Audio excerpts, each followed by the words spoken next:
Hello, good night. This is U.S. Immigration Attorney Sharifa Tharpe. I'm here live. I'm here to give you some updates.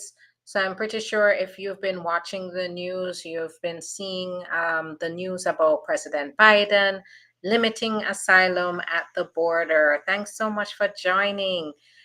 So I wanted to go ahead and talk to you about that change, to tell you what's going on, who does it affect, and what does it involve. So the executive order was issued today, and it goes into effect immediately, and it does put a limit on asylum, and in some cases, under some circumstances, it imposes a complete ban on asylum. So this is only an executive order aimed towards the border, right? This is not a type of executive order that affects immigrants who are already here in the US. But what this does essentially is it prevents immigrants who do need to come to the United States for safe haven from seeking asylum.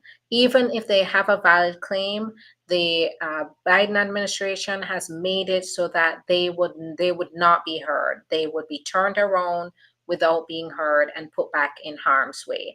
So this is the dangerous part about this, is that even though it is meant to stem the surge of immigrants that are coming through the border illegally or without permission, it still then puts the harm on those who are seeking relief, who really need that relief.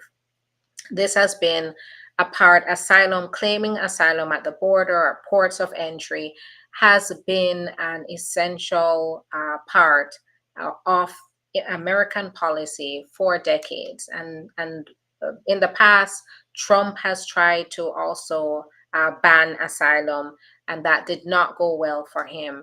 But now we're seeing where the Biden administration is trying to do the same thing. Now, this is what it involves. This is what this executive order involves. If they see an encounter, so if they see an encounter over a 7-day period, an average of 2,500 per day, an average of 2,500 illegal crossings per day for 7 days, then they're going to have the authority. The officers at the border will have the authority to shut down the border. That means anybody, even if they have a valid claim to for asylum, will not be heard. You're not allowed to cross into the country. And anybody during that shutdown that still tries to enter the United States, even to declare asylum, will be turned back around, and you will be barred, and they will be barred for 5 years from ever re-entering the country. So that's the first. And this shutdown will go on for about 14 days, and then they will reopen the border and continue to process immigrants when the encounters with illegal crossings go down to below 1,500 over a 7-day period.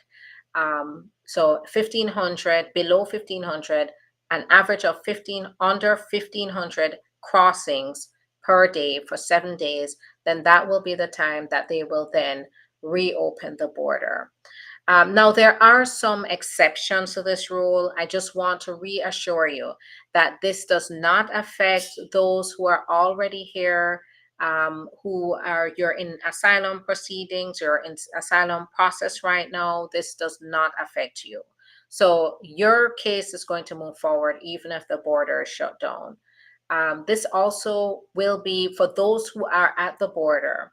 This is for those who will be coming, if they come across the border and they're unaccompanied minors, then they will be exempt from this, as in they can still be processed at the border for entry. Those who have been found to be victims of human trafficking, which that's very important because I do work with the T status. Of course, that does involve people even coming across the border, being carried by coyotes across the border, being snuck across the border by people who then take advantage of them, force them to work, force them to carry things across the border. Once they've been found to be trafficking victims because of issues like that, they are also exempt. So actually, once they've been identified as trafficking victims, then the T status would be an option for them. So this is a very important exception and or exemption here. And then, of course, anybody who has a visa, who has an appointment, so they do have, in order to further discourage people from trying to cross the border, in certain countries, they're allowing them to set an appointment through a phone app with CBP to then attend like an interview or an appointment with a CBP officer or border official who will then evaluate them for asylum. That will continue to be processed.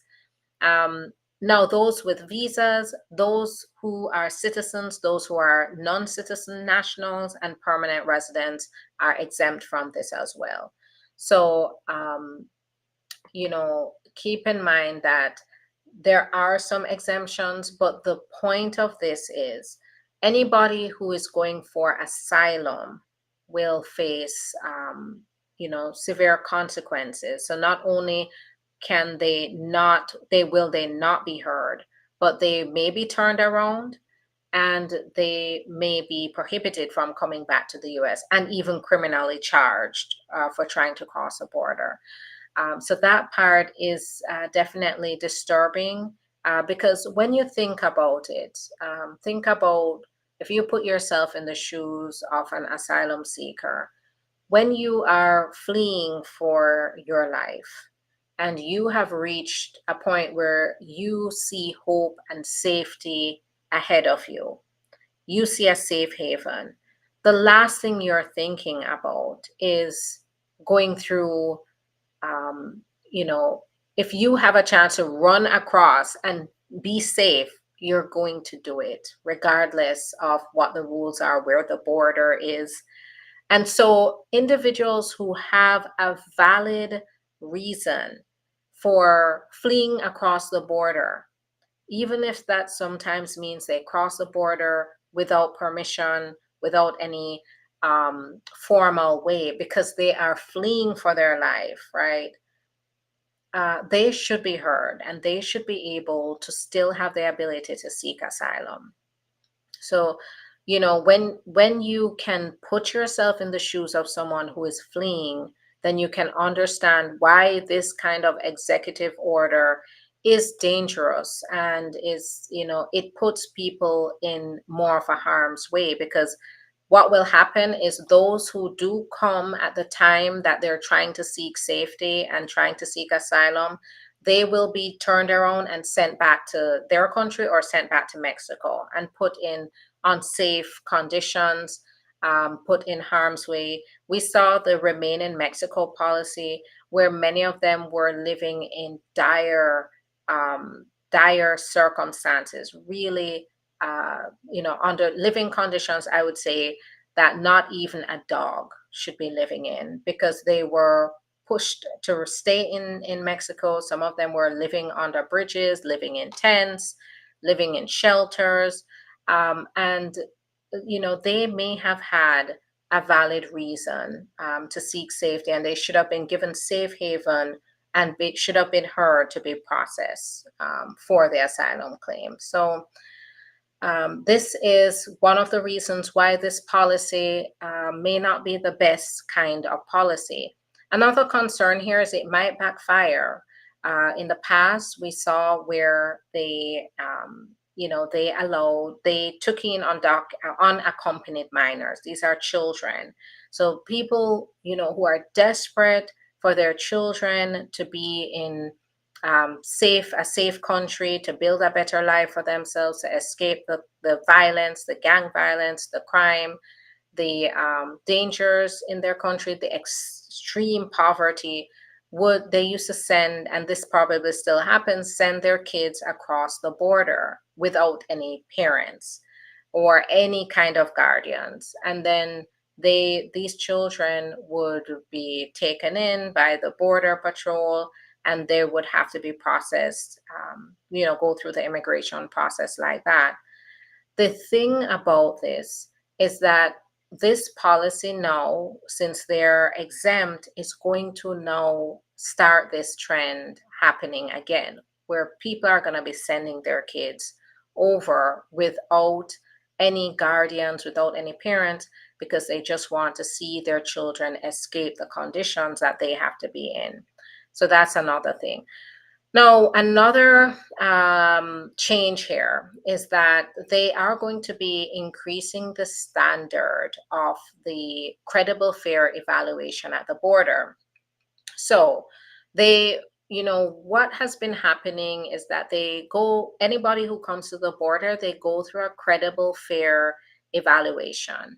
And it's the threshold, the requirements, the criteria to meet the credible fair determination is lower than, getting the actual asylum. And they just want the officer ask basic questions to determine whether this person has a valid fare of returning to their home country, a credible fare of returning to their home country. And at that point, they can let them in. They either issue a notice to appear, or they go ahead and they parole them into the country, or they put them on notice that they can now apply for asylum on their own, and then it's up to them to apply for the asylum while they're here. Well, this standard is going to be a lot more stringent, and it's going to, so for example, they're going to ask for more evidence. They're going to ask for more specifics. And that means that this person who's coming in, people who are coming in, they have to now start to think about carrying evidence with them, making sure that they can think through their claim. Some of them don't have that kind of knowledge. They have to have an attorney.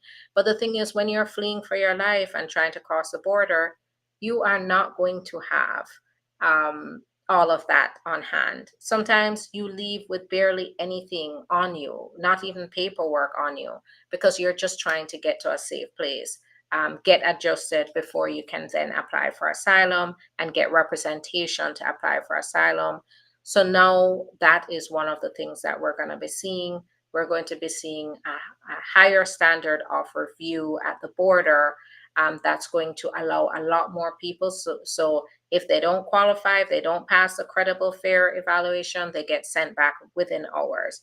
Another thing is, if you come to the border and you do not declare asylum at all, you are turned around right away as well. So we're going to start seeing a tightening up at the border. And while I am not against border security, it has to be done in such a way that it does not affect innocent asylum seekers, those who do need to be heard. And this policy here, it does put immigrants in harm's way, and it does limit those who do and who should be heard in regards to their asylum claim. So this is what's going on now. But keep in mind, it does not affect. Now, if say you successfully come into the country after this executive order goes into effect, you come in undocumented, keep in mind that that could affect you, because it now means that you cross the border when you weren't supposed to. And essentially, it could mean that you're inadmissible and then unable to qualify for anything, even though you came, right? So it might bring further harsh consequences to you after the fact, even if you get away with crossing the border without permission during this time when Biden's executive order is in effect. So, all right. So now that I have given you an update on what's going on with the latest immigration, executive order, I also want to answer your questions, my favorite part. So I'm going to go through and I'm going to scroll through comments. So bear with me as I just scroll through the comments and answer questions. I'm going to start on TikTok today and then go through YouTube, Facebook, and then also go on here to Instagram. All right. Can someone still apply after 5 years? So if this is the 5 years that where you'll be banned, then yes, it's possible. Now, keep in mind there might be your case might be more complicated because of that, but it is possible. After the 5 years, can you? Can your senator help you with your marriage green card case? Yes. So now, in some cases where there's a delay, a big delay in your case, in your marriage-based case, the constituent can reach out to their senator or their representative in the district they're in and ask them for immigration assistance. And sometimes they can look into it. They can move it along for you and advocate for you. My citizen parents sponsored my brother since 2016. They already paid for his visa and still waiting. So it's a bit visas where they're taking a long time to schedule those visas. Can people with L1 visas change jobs without a green card? So keep in mind that that L1 visa is attached to a specific employer. So that employer that you're changing to then has to file independent papers to get your visa changed over to be authorized to work for them. So you'd have to be very careful about that. It just depends on who you're going to change jobs to and whether that employer qualifies to then help you change your status over to either another visa type. And usually, for the L1, there are a lot of requirements that if you're outside of the US, that you're a manager for 2 years for that company before you come into the US. So it probably wouldn't be a transfer to another L1. You probably have to be another visa type.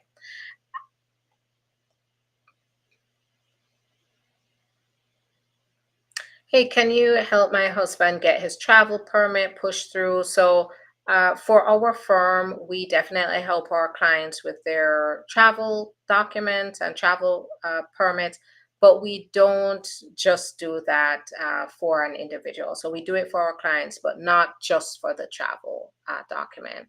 Applied for my AOS US spouse in March 29, 24. I had my biometrics. I'm pregnant. Need to see my family. So now it depends. Sometimes there's what's called an emergency travel document. You can apply for that if there's an emergency reason that you need to see your family. Travel documents are taking 3 to 6 months on average right now. If I apply for I-130 for my wife, can she still apply for a visitor's visa? Yes, she can, but she has to make sure that she can convince them that there's a pending I-130, but she won't overstay her visa in the US despite having an I-130 file for her. And by doing that, she has to show strong ties to her home country, which means she'll return after a short visit to the US.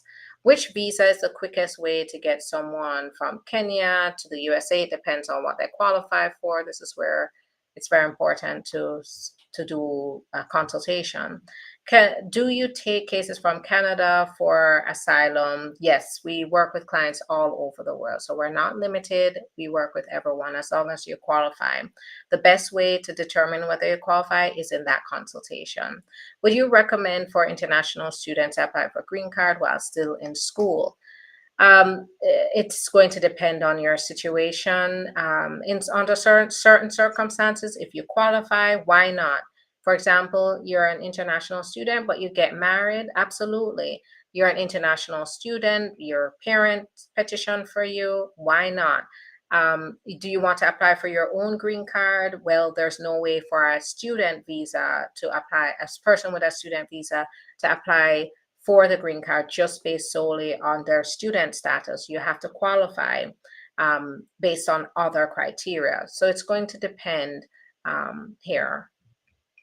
What about unaccompanied kids? So yes, they are exempt from Biden's executive order.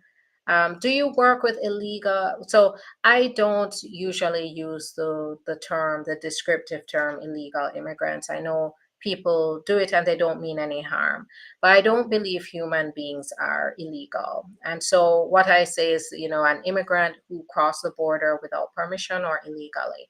So, absolutely, I work with individuals who are here in the US and you qualify to get a benefit. And what I do on my end is I help people to identify ways that they can get assistance to legalize themselves here in the US. And that does include people who may have crossed the border without permission. Or those who are undocumented may have overstayed their visa and they're looking for a solution to get back into status and have the legal status they deserve. So, absolutely, I do not discriminate. I'm an immigration attorney, and it's my job to identify ways that people can be here legally. Because not the immigrant is not the only person that benefits from this. The United States also benefits from individuals being able to legally work here and partake in the US economy and the community here in the US. So, absolutely, it's a part of what I do. How long does it take to get a work permit under TPS? So I've seen them go 9 months to about a year to get the work permit.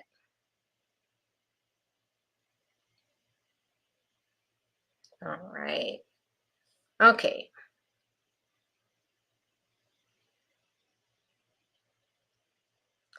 How long does a T visa take after received? So I would say it could range from 6 months to 18 months, on average, 12 months. My friend Vawa is pending. She's divorced from her abusive husband, but now she's pregnant. She didn't remarry and she's going to be a single mom. Is pregnant. Does pregnancy affect the Vawa? Not, it depends on how the pregnancy then reflects on the facts. If the pregnancy is contradictory in some way to any of the facts that were previously presented, then it may raise questions. But I wouldn't say that being pregnant is going to affect a VAWA application. It's a complex situation where you may be with a spouse, but it may take a while to finally leave the abusive spouse. And, in that case, getting pregnant for the person that you're separated or divorced from wouldn't necessarily mean that that they're ineligible for the VAWA. It doesn't mean that the abuse didn't happen. So it's hard to say just because this person is not my client. I haven't done an evaluation on them, but my instinct is to say not right off the bat, it would affect the VAWA unless the pregnancy now raises questions about the facts that were presented in the application. What if your husband didn't want to open a bank account with you? Is that a form of abuse? So I wouldn't say so. I wouldn't say that your spouse not wanting to open up a bank account is abusive. But what are the implications of it, right? It's everybody's right not to decide whether they want to open a bank account with their spouse or not. But if it's a part of a larger pattern of behavior and mistreatment, then that can be indicative of a broader pattern of abuse. For example, if the spouse is trying to prevent you from getting a bank account and so doesn't want to be on the bank account with you, so you can't control your finances, then that may be how they are very controlling of you, or one of the ways that they're controlling you and keeping you within their grasp. So, that fact alone is not going to qualify you for VAWA, but it's the entire pattern of behavior against you that's going to add up to show that you do qualify for VAWA and you have been mistreated. How can one get a work permit, but they overstayed their B1, B2 visa? So there are multiple ways, but keep in mind that none of those ways involve printing out a work permit application and applying for the work permit. But what we do in our consultation is we determine whether there is a way that you can qualify to get the work permit, which we've done for many of our clients. But it's going to depend on who are your family members, what are your circumstances to determine whether one of those options will qualify you for the work permit. But this is where it's so important. And if you want to learn more about those ways, I talk about them all the time here through the platform, Instagram. So if you want to follow me and continue to look at those videos, I guarantee they're binge worthy. You can go through and see a number of options that are available to get a work permit through forms of relief or benefits. So, but now for you specifically, you need to schedule a consultation, and then I can determine what you qualify for, and then we can go from there. Can an H-2A worker apply for a green card? Not just based on being an H-2A worker. You do have to still qualify based on qualifying family members, based on an employer, based on having a status that qualifies you for the green card, like the T status, or having asylum, or having the U visa. Those can qualify you.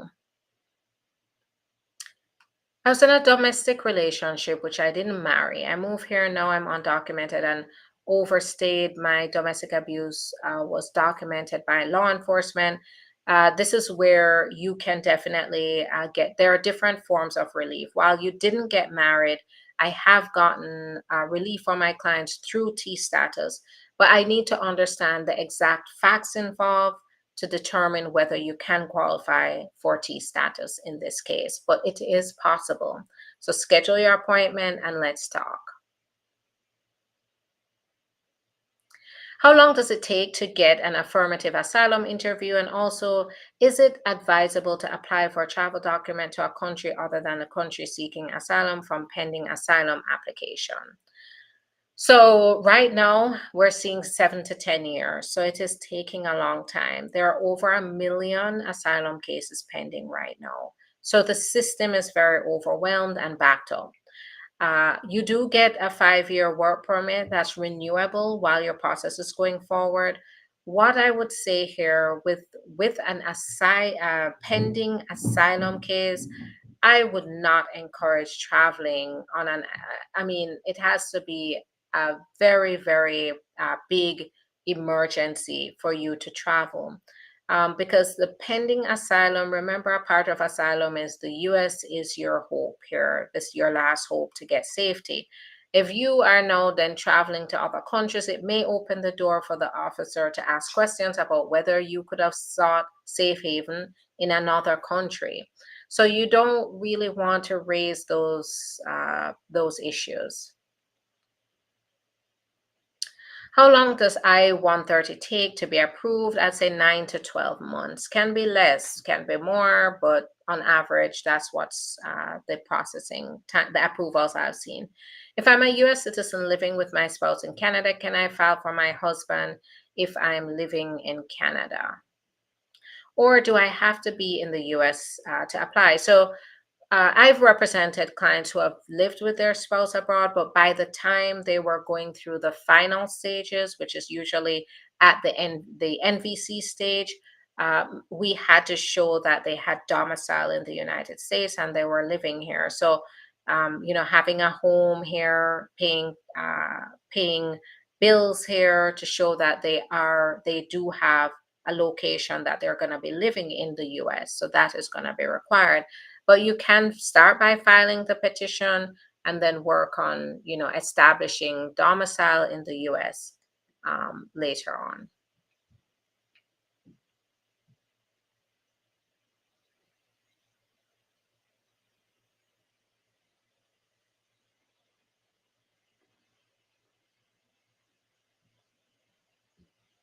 So, hey, I'm in California and I need help with SIJS case. I came in America as a 17-year-old, but now I'm 18.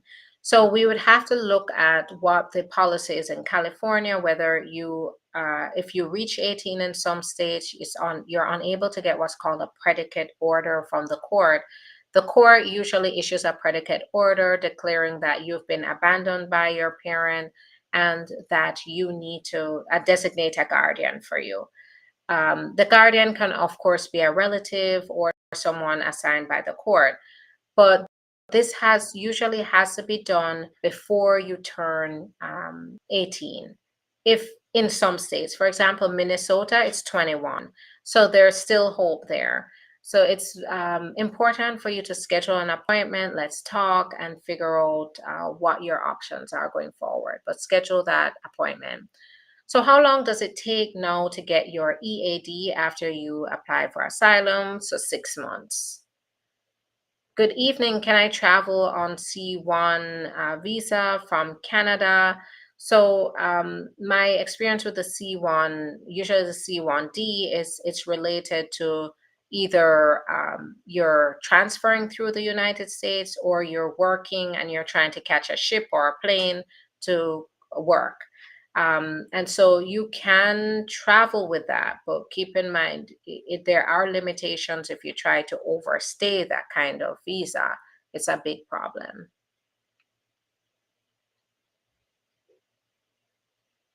Now, keep in mind that I am not your personal attorney, so anything I say here is general information. This is where I leave it to you to get the personalized information you need to make take action. After prima facie approval, how long does it take to get the work permit? It still is different from case to case, but I say work permit is anywhere from 8 months to 12 months.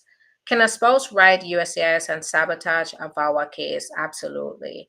Yes, without a doubt. I have, now keep in mind, okay, so a VAWA case, I'm pretty sure a spouse can try. This is why it's confidential, and this is why if you're filing for VAWA, don't tell your spouse you're filing for VAWA because at any point your spouse can write immigration. But the benefit of VAWA here is that as long as they cannot provide evidence that can be corroborated, that cannot be used against you when they're deciding a VAWA case if it's the spouse that writes to sabotage your case. So, in a way, you do have protections once you apply for VAWA, but I still would not count them out for trying. So, you want to apply. So, let's see here.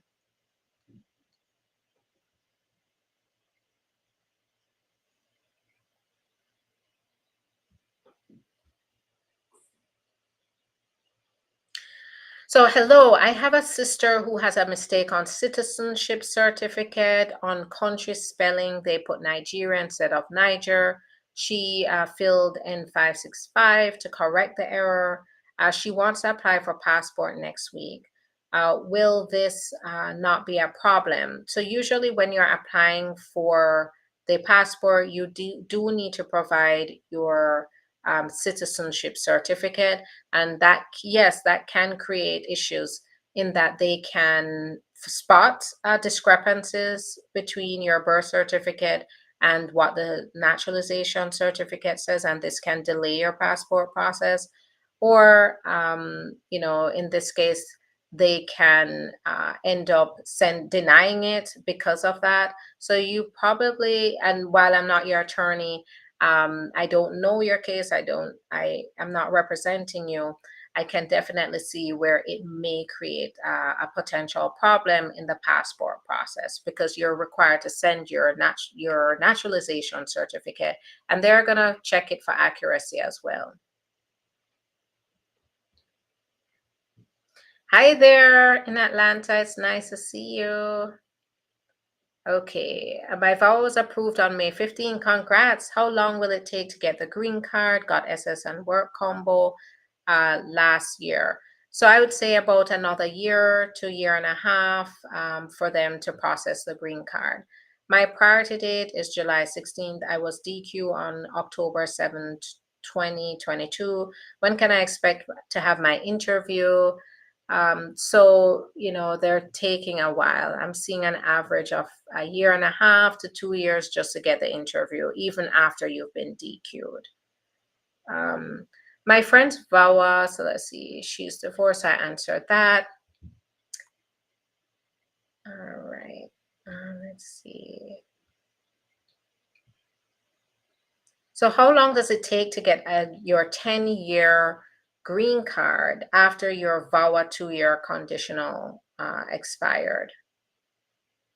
So, right now, they're giving extensions of 4 years because it can take 2 to 4 years. If I got work permit through marriage, how long to get your green card? So, it's taking under a year. I'd say 10 months to a year. I got my green card. What does CR6 category mean? So I would have to check, but I know it's conditional residence, so it sounds like a 2-year, but I'd have to check what category that is. What is the wait time of a VAWA case decision? So about 2.5 years. Keep in mind you do get your work permit and your social and your travel document to carry on with life while it's pending. How long does it take for a spouse to file for unemployment? I don't know. I'm not an employment attorney. If I had my work card for 2 years with Asylum, can I get a green card? No, you have to wait for the Asylum to be approved. I need your number to book an appointment. Go ahead. If you scroll to the top of this comment section on TikTok, you'll see the number. Call the number and schedule. Now, if you want to schedule your appointment, the best way is to go to the link in the profile and schedule your appointment on your own there. It's really easy. You can access my calendar. You can access Attorney Bria's calendar right away and then get on our schedule because the schedule does fill up very quickly and you want to make sure that you're on so I can help you as soon as possible.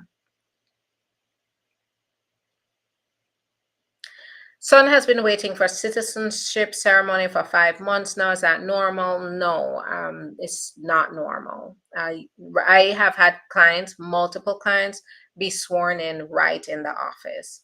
If you are scheduled for an interview and your spouse say they are not going to do, what do you do? Schedule an appointment with me. Let's talk about your options to apply for VAWA. If your spouse is mistreating you in addition to doing this, then you can switch to VAWA.